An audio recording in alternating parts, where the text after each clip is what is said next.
Hey, it's Jayeishuman. So I recently delved into one of my newly personal favorite gaming series, that being from Capcom's Resident Evil, and today I just wanted to go in depth with Capcom's remake of their third published installment, Resident Evil 3.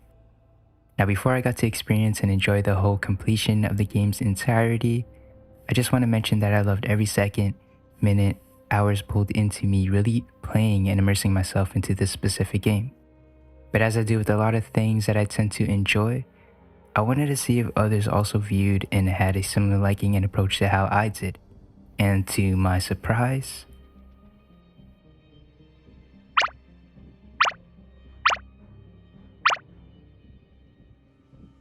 yeah, a lot of mixed reviews, feelings, and opinions that made me want to re-question the game once more upon closer inspection and through a side-by-side comparison.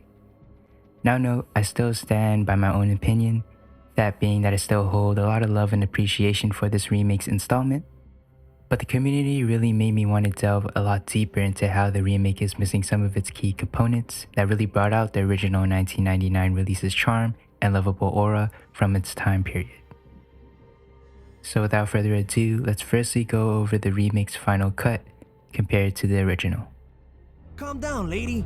I'm no zombie. My name's Carlos, Corporal of Umbrella's Biohazard Countermeasure Force.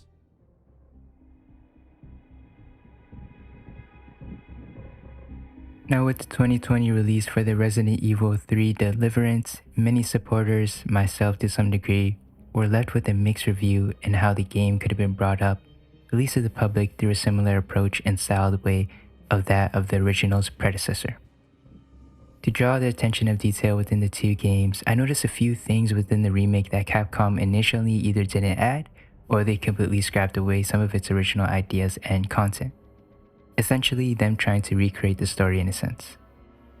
Few things I noticed, like Brad getting bit in the bar by zombies in the remake, rather than him facing his fate in the palm of Nemesis's hands, for Jill to witness the seriousness of Umbrella's seek and destroy weapon. I felt like there was a lot more exploration within the city's original PS1 adaptation, meanwhile the remake feels set out to be a bit more locked, steered, stationary, and blocked off in a sense, leading up to a gradual transition and build-up of the game's film and cutscenes. Nemesis felt more as a threat to our protagonist in the original, meanwhile I felt the remake sets out Nemesis to pop up in certain time and locations for place, film, and said cutscenes. I found this a bit predictable at times as a player standpoint. To also note, our main enemy also appears to have some sort of in-game blocked off shield that basically ensures us as a player that we are safe within a specific certain area. Now what I wish Capcom would have done was to maybe slightly increase the tension between us as a player and our opposing enemy Nemesis for a more classic styled rootless version of our so-called Umbrella's bioweapon. But to draw away from the gameplay mechanics, the original presentation showcases outbreak within the city as Jill is set in a chaotic and rapidly rising destruction of the Raccoon City streets.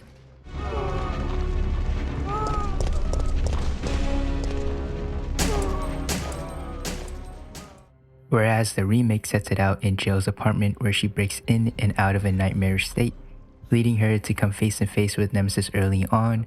We then witness chaos on the city streets. Eventually she sets out and experiences the horror that Raccoon City has endured. One up thing always leads to another. It's like Arclay on steroids.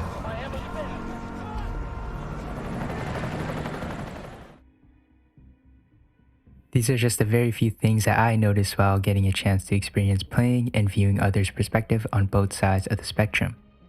Now, as a supporter of the Capcom's franchise, especially when it comes to the Resident Evil universe and series, there are many things here that I personally listed that I feel like would have made the whole remake experience a lot more similar, a bit more appreciated and broader in a sense. But all in all, I tip my hat off at the end of the day for Capcom's decision to approach and slightly alter a newer reshaped version of their third installment of the series. I love the direction of how they handled this remake in my personal humble opinion, alongside with the 2 and 4 remake releases, 2 and 4 being really beautiful as well.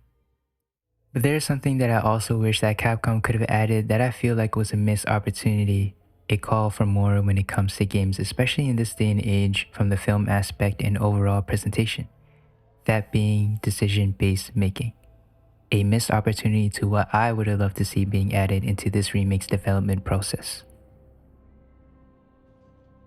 Looking at the original compared to the remake, I think a lot of the love and appreciation that the original game carries stems from the fact that there were these cool what if and the two system scenario based decision making adaptations that were implemented that us as a player could experience different game results and endings, whether we wanted to see other outcomes in our own sessions or whether we choose a certain path because we were simply timed and mixed in with a sense of urgency. I would have absolutely loved this mechanic being implemented into the game's development some way and somehow. We think about games that release out into the public in this time frame, ones that you could say pioneered the idea and concept of film scenes mixed in with the many options and multiple decision-based interactions to choose from. Such games from the 8th gen and up, like Telltale's The Walking Dead series, Until Dawn, Detroit Become Human, the Dark Pictures anthology series, and many more, just to name a few. The Resident Evil franchise is no stranger when it comes to drawing out and crafting engaging, compelling, and captivating storytelling mixed in with their visions and film scene making.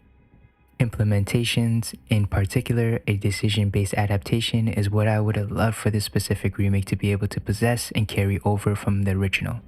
However, I am still at ease and at peace with how the remake panned out to be, but I feel like this certain wish I desired would have been the cherry on top from my personal perspective.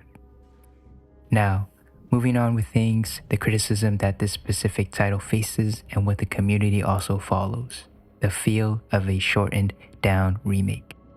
Now, I noticed when I was going through and enjoying the 8th gen rendition of Resident Evil's third installment, I couldn't help but notice how quickly I was able to breeze away, swiftly complete the game's storyline in a span of a few hours, give or take. While I personally had no real issues with a shortened storyline of one of the more praised titles within the franchise's collection, I actually found myself really immersed in plenty of situations within the stretch and the duration of the game's entirety, whether that be through the game's storyline, the combat mechanics between Jill and Carlos, or just the leisure of roaming around the city streets and gazing at the game's overall presentation. I do, however, see why others within the community were left dissatisfied and disappointed with the release and outcome of how this remake was handled and dished out to the public eye. And looking back and drawing the two games together through a side-by-side comparison, a lot of what made the third Resident Evil title special was just the simplicity, the premise, and chaos sprawled around the game's layout of the original. Whilst I feel Capcom's 2020 rendition draws more attention to a specific, restricted exploration within the city and narrowed down theme to the original's revisioned storyline.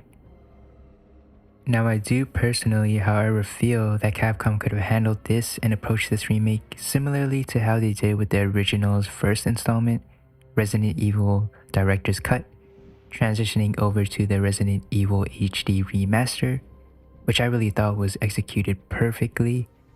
All in all, I personally really enjoyed the whole aspect, experience, viewing, partaking, and immersing oneself into the world of a revisioned Resident Evil 3.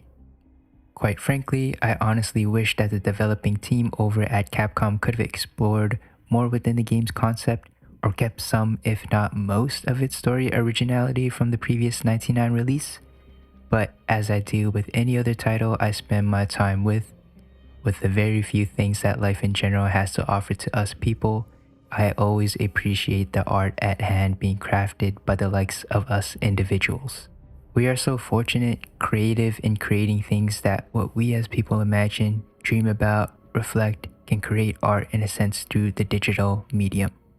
Resident Evil 3, in my personal humble opinion, is a beautiful game, and I highly recommend those who are looking or interested in delving into the Resident Evil universe to try and experience both the original and the remake renditions. Regardless whether or not you stumble upon others or the community's positive or negative response toward the game itself, take action through your own self-experience, through your own lens, find your sentimental value and views, and go on from there after.